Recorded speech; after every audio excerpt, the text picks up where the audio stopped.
ಸ್ವಾಗತ ರೂಹ್ ಎಐ ಚಾನೆಲ್ಗೆ. ಈ ಸಂದರ್ಭದಲ್ಲಿ ನಾವು ನಮ್ಮ ಸುತ್ತಲಿನ ದೈನಂದಿನ ನಡೆಯುವಂತ ನೈಜ ಕಥೆಯನ್ನ ನೋಡೋಣ ಬನ್ನಿ. ಒಂದು ರಾಜ್ಯದಲ್ಲಿ ಕಳ್ಳತನ ಆಗಿದ್ರೆ ಆ ಕಳ್ಳನನ್ನ ತಕ್ಕ ಶಿಕ್ಷೆ ನೀಡಬೇಕು. ಅದೇ ಆ ಕಳ್ಳತನ ಒಂದು ತುತ್ತು ಅನ್ನಗೋಸ್ಕರ ಆಗಿದ್ರೆ ಆ ರಾಜ್ಯವನ್ನ ಆಳುವ ನಾಯಕನಿಗೆ ಮೊದಲು ತಕ್ಕ ಶಿಕ್ಷೆ ಆಗ್ಬೇಕು. ಒಬ್ಬಪ್ಪ ರಾತ್ರಿ ಊಟವಿಲ್ಲ, ಮಕ್ಕಳು ಅಳ್ತಿದ್ದಾರೆ. ರಾತ್ರಿ 12 ಗಂಟೆ, ಮನೆಯಲ್ಲಿ ದೀಪವೂ ಇಲ್ಲ, ಅಡಿಗೆ ಮಾಡ್ಲು ಮನೇಲಿ ಅನ್ನವೂ ಇಲ್ಲ. ಮಕ್ಕಳೇ, ದಯವಿಟ್ಟು ಅಳಬೇಡಿ, ನನ್ನ ಹತ್ರ ನಿಮ್ಗೆ ಕೊಡಲು ಏನೂ ಇಲ್ಲ. ನಾನು ನನ್ನ ಮಕ್ಕಳಿಗಾಗಿ ಪಕ್ಕದ ಮನೆಯಿಂದ ಒಂದು ರೊಟ್ಟಿ ಕದ್ದೇನೋ, ನನ್ನ ಕೈಗೆ ಬೇಡಿ ಹಾಕಿದ್ರು.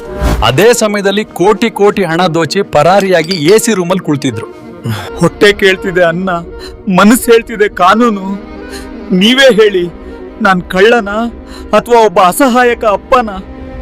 ಇದು ನ್ಯಾಯನ ಅಥವಾ ಹಣದ ತೂಕದಿಂದ ತೂಗೋ ಕಾನೂನ?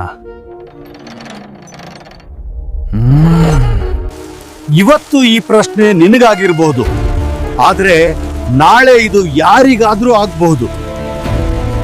ಇದು ಸಿನಿಮಾನ ಅಂತ ಅನಿಸ್ಬೋದು ನಿಮ್ಗೆ, ಆದ್ರೆ ಇದು ನಮ್ಮ ಸುತ್ತಲೇ ನಡೆಯೋ ನೈಜ ಕಥೆ ಆಗಿದೆ. ನಮಸ್ಕಾರ, ನಾನು ಸಲೀಂ. ನಮ್ಮಲ್ಲಿ ಎಷ್ಟೋ ಜನರಲ್ಲಿ ಹಣ ಇಲ್ಲ, ಆದ್ರೆ ಹೊಟ್ಟೆ ಇದೆ, ಮಕ್ಕಳಿದ್ದಾರೆ.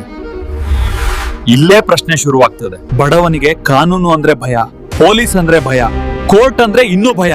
ಯಾಕಂದ್ರೆ ಅವನ ಬಳಿ ಹಣ ಇಲ್ಲ, ಪರಿಚಯ ಇಲ್ಲ, ಮಾತಾಡೋ ಶಕ್ತಿ ಇಲ್ಲ. ಒಂದು ಸಣ್ಣ ತಪ್ಪು ಕೂಡ ಅವನಿಗೆ ದೊಡ್ಡ ಶಿಕ್ಷೆ.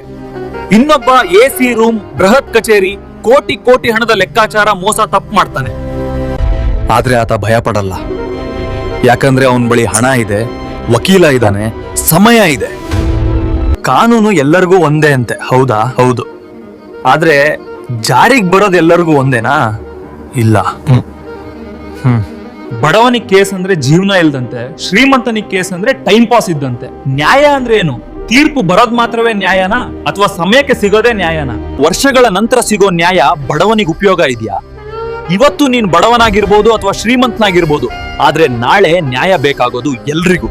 ಹಾಗಾದ್ರೆ ಹೇಳು, ಕಾನೂನು ಎಲ್ಲರಿಗೂ ಒಂದೇನಾ? ಒಂದೇ. ಆದ್ರೆ ಯಾಕೆ ಇನ್ನು ಸಾಮಾನ್ಯ ಜನರಿಗೆ ಇನ್ನು ನ್ಯಾಯ ದೊರಕ್ತಿಲ್ಲ?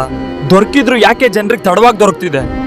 ಸಂಪೂರ್ಣ ವಿಡಿಯೋ ವೀಕ್ಷಣೆ ಮಾಡಿದ್ದಕ್ಕೆ ಧನ್ಯವಾದಗಳು. ಇದೇ ತರಹದ ವಿಡಿಯೋಗಳಿಗೆ ರೂಹ್ ಎಐ ಚಾನೆಲ್ ಅನ್ನ ಲೈಕ್, ಶೇರ್ ಮತ್ತು ಸಬ್ಸ್ಕ್ರೈಬ್ ಮಾಡಿ. ನಮಸ್ಕಾರ.